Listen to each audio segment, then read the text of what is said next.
White হাউসে মার্কিন প্রেসিডেন্টের সঙ্গে ভলোদিমির জেলেনস্কির বাকবিতণ্ডা ঘিরে চলছে তুমুল আলোচনা। তবে ওভাল অফিসে এদিন কেবল ট্রাম্পের বাক্যবাণে জর্জরিত হননি ইউক্রেনের প্রেসিডেন্ট, তাকে কটাক্ষ শুনতে হয়েছে সাংবাদিকদেরও।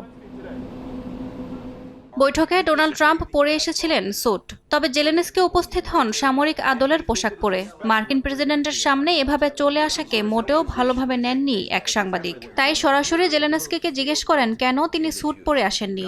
জেলেনস্কির পোশাক অনেক মার্কিনকে অসন্তুষ্ট করেছে বলে জানান ওই সাংবাদিক। প্রশ্ন শুনেই কিছুটা বিরক্ত হয়ে জেলেনস্কি উল্টো ওই সাংবাদিকের কাছে শুনতে চান তার সমস্যা কি। যদিও পরে পরিস্থিতি হালকা করতে অনেকটা রসিকতা করে ইউক্রেনের প্রেসিডেন্ট বলেন যুদ্ধ শেষ হলে স্যুট পরবেন তিনি।